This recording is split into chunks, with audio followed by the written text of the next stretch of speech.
अस्सलाम तंजीला, कैसी हैं आप? अस्सलाम। खैरियत से? जी बिल्कुल। अच्छा तंजीला, क्या नाम है आपके ब्रांड का और कब से गए?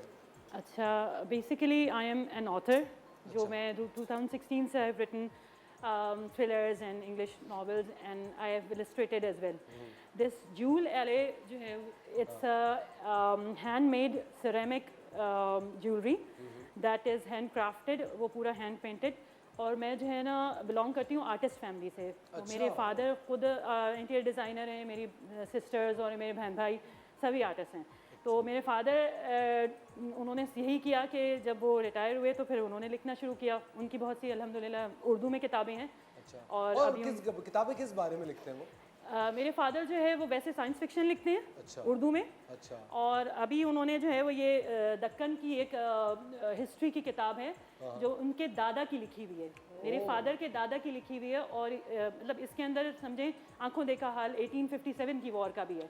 तो ये उन्होंने अभी पब्लिश करी है through my publication, that's these book. बिल्कुल थैज बुक्स। उसके अलावा जूल एले का जो शुरू करने का था वो यही था कि पाकिस्तान में देयर इज़ अ वेरी थोड़ी से लोग जो किताबें पढ़ रहे होते हैं, तो एक सपोर्ट ब्रांड है वो बहुत ज़्यादा ज़रूरी था। आर्ट्स तो वैसे ही बहुत अच्छा आता है, तो मुझे ये ख्याल आया कि एक कोई आर्ट से रिलेटेड जो है वो उसको भी किया जाए। और ये अपने छोटे छोटे इयररिंग्स बनाए हुए हैं। जी जी क्या ये जो इयररिंग्स रखे हुए हैं, ये आप खुद बनाती हैं? बिल्कुल। ये जो है वो इनग्रेव्ड हैं। ठीक है। ये एंटीक इनग्रेव्ड इयररिंग्स हैं। इसके ऊपर आपको ये नज़र आ रहे होंगे जो। और इसके अलावा जो है वो ये मेरी हैंड पेंटेड, ये बाकायदा पेंटिंग करके जो है वो सेरामिक की जो है वो ये ज्वेलरी है। उसके अलावा जो है वो तंजीला, कितना वक्त लगता है एक इयररिंग को तैयार करने में? इसके जो सिरेमिक जो क्ले है उसको ड्राई करने के लिए 24 hours and then you sand it. उसके बाद आप उसको पेंट करते हैं, फिर उसको पॉलिश करते हैं, तो इट्स लाइक 3-4 डेज। अच्छा, आर्टिस्ट की ना एक तबीयत होती है, वो एक चीज करने से ना बहुत जल्दी बोर हो जाता है। बिल्कुल यही हुआ है यहाँ पे, यही हुआ है। ये वाला आर्ट ये मैंने इलस्ट्रेट भी की है बुक। तो मैं ये वाले आर्ट से जब बोर होती हूँ तो मैं इस पे आ जाती हूँ। उसके बाद जब मैं इस वाले आर्ट से बोर होती हूँ तो उस पे आ जाती हूँ। इसी तरह की चीज़ है बिल्कुल ना। Very nice.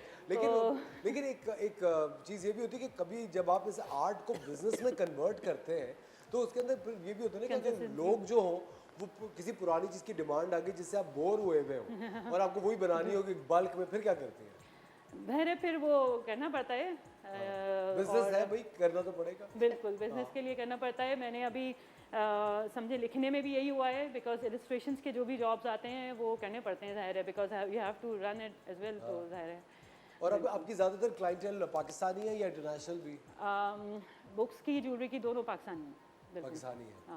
लेकिन एक इतना नौरी ने कितना मुझे अफसोस होता है कि किताबों का एक डाइंग ट्रेंड क्यों हो गया। Exactly. हमें पढ़ने का क्यों शौक नहीं रहा। वो जो मुझे आपको पता है, ज़ाती तौर पर बता रहा हूँ, जो ई बुक्स का सिलसिला है ना, मुझे बिल्कुल नहीं समझ आता। बिल्कुल मुझसे तो टैबलेट पे कुछ नहीं पढ़ना। Exactly same here. हाँ, थोड़ी देर टैबलेट पे पढ़ने के बाद मैं यूट्यूब पे गाना लगा देता हूँ, वो कहता हूँ वो बेहतर। ये तो फिर एक साथी आपको मैं एक एक्सपीरियंस बता रहा था। खवातीन और वक्त हो जाता है एक छोटे से ब्रेक का। ब्रेक के बाद आपकी मुलाकात और खवातीन से कराएंगे जो कि अपने बिजनेसेस रन कर रही हैं। तंजीला का जो इंस्टाग्राम पेज है वो इस वक्त आपकी स्क्रीन पर आ रहा है, इनको फॉलो कीजिए। मिलते हैं आप लोगों से ब्रेक के बाद।